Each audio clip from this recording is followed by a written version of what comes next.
l'art-thérapeute Leïla l'a rencontrée pour évoquer cette discipline encore méconnue mais qui donne des résultats très positifs auprès des enfants et des adultes dont Christelle s'occupe.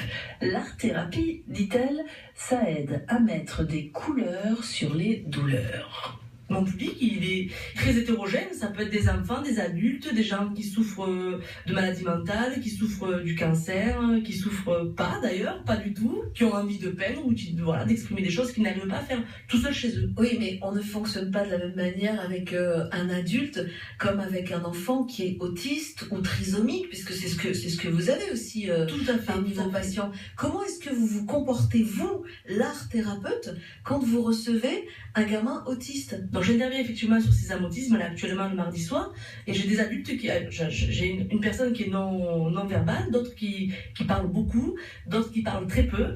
Donc en fait ce que je fais, c'est que je mets à disposition du matériel. Je parle un petit peu, c'est vrai que suivant la saison, suivant la période, etc. je peux amener des idées, parce que s'il n'y a pas d'idées, des fois c'est compliqué pour passer à l'action.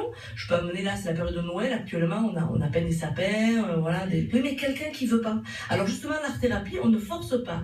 On exprime, des fois on ne peint pas du tout. Des fois il y a un grand silence, des fois ce silence il est serein, il est calme, des fois il y a des cris, des fois il y a du toucher, des fois on peut déchirer des feuilles. Voilà, c'est vraiment le lieu de la liberté parfaite. C'est-à-dire qu'on ne va pas forcer, on ne va pas se mettre à la place d'eux, on ne va pas faire à la place d'eux, on va juste laisser la personne pouvoir s'appuyer sur ce matériel. Mais quand je vous entends, j'ai l'impression que c'est facile pour vous. Il n'y a pas des moments de découragement où vous vous retrouvez en face de quelqu'un qui ne veut pas? Jamais, jamais, parce que je vais vous expliquer quelque chose, et souvent la peinture c'est une notion artistique. Dans l'art il n'y a pas de choses réussies ou de choses pas réussies. Donc la notion d'échec, déjà pour moi elle est de côté.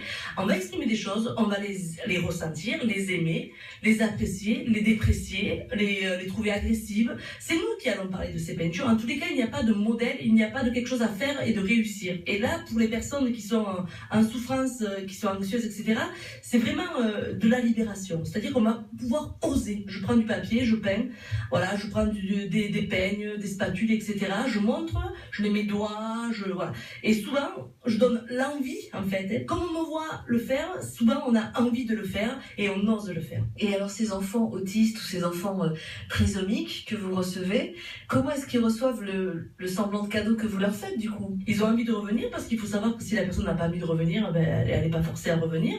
Et c'est vrai que c'est beaucoup de tolérance, et j'accepte beaucoup d'expressions. C'est vrai que pour certaines personnes, c'est intéressant et c'est calmant, c'est apaisant de passer un rouleau pendant 10 minutes sur une feuille et que la feuille se trouve. C'est ces moments-là qui me donnent la force de vouloir continuer. Je vois des sourires, je vois des choses et j'ai beaucoup envie de partager. Cette femme d'exception s'appelle Christelle Nuez et demain, elle nous dira comment elle vit sa passion de la peinture.